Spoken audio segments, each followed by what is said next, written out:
Greetings. Good morning. I'm happy to be here with you today. My name is Gary Christopher Norman. I am an Associate Civil Rights Commissioner with the Maryland Commission on Civil Rights, as well as co-founder, president, and chief executive officer of the Mid-Atlantic Lyceum. First, the Lyceum is a nonprofit, nonpartisan social enterprise, a think tank, if you will, that has focuses on animal law and policy as well as disability law and policy. Being a gifted broker of relationships, I try to bring an ADR focus to the organization that I dearly love and have co-founded to bring people together to talk about these two issue sets, disability law and policy, as well as animal law and policy, and how they fit together, most notably in the form of service animal or assistance dog access, as well as companion animal access of our non-disabled friends. Today, I want to talk about my unique experience as a leader with a disability, a 2013 leader in the law, as well as opportunities for upcoming law students and leaders with disabilities, and how we might use ADR skills both traditionally as well as non-traditionally in the sense of soft mediation skills when we're dealing with the public. I think there's real opportunities to use ADR skills in a range of venues, but most notably, they have not always been used in the context of disability law and policy issues as well as animal law and policy issues. And that's why I created the Mid-Atlantic Lyceum to be a platform to bring people together to inform our public policy, and I hope more visibility and inclusion of leaders with disabilities. Of course, there's traditional opportunities to do that. I've designed this past year various forums where I try to bring people together over food to have discussions and open conversations about disability access issues, and also, of course, service animal access issues around guide dog access, whether that's been in the context of international affairs at the German Marshall Fund of the United States in April, where I brokered a mini conference on kind of lunch and learn about the Convention on the Rights of People with Disabilities, including how we broker more opportunities for leaders with disabilities to be part of the transatlantic relationship, or whether that's part of healthcare disparities that I work on as a healthcare reimbursement lawyer as one of my many aspects of my job at the Center on Medicine and Law at University of Baltimore Law School, or whether that's been also dealing with emergency preparedness issues I've always worked on as a guide dog handler to try to teach EMS workers and first responders about how to deal with blind people, particularly those partnered with guide dogs.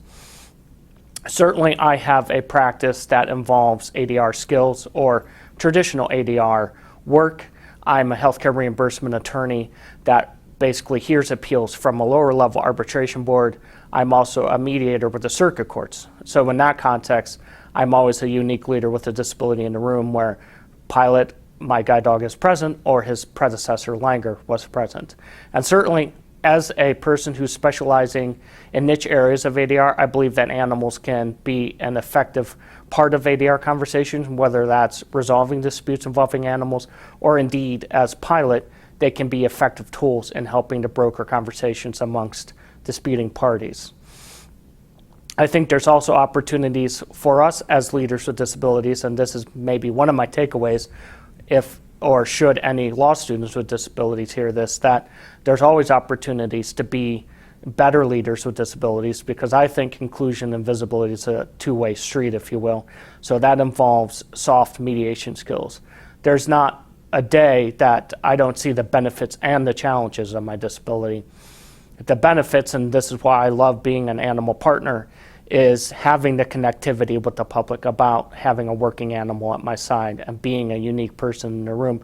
On the other hand, there's no person with a disability who won't say honestly to people without disabilities and leaders without disabilities that our disability is not a drag sometimes. And that is at a minimum in terms of people's ignorance about leaders with disabilities, including but not limited to people who think they can pet Pilot as innocent issue like that, or people who think that they can condescend to leaders with disabilities.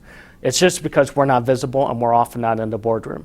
And to bridge that, instead of having a chip on your shoulder, I believe it's very, very important for young law students with disabilities as they enter practice and have doors shut in their face to find creative ways to be leaders, to be lawyers. And a lot of that will involve soft human skills, or what I'm calling soft mediation.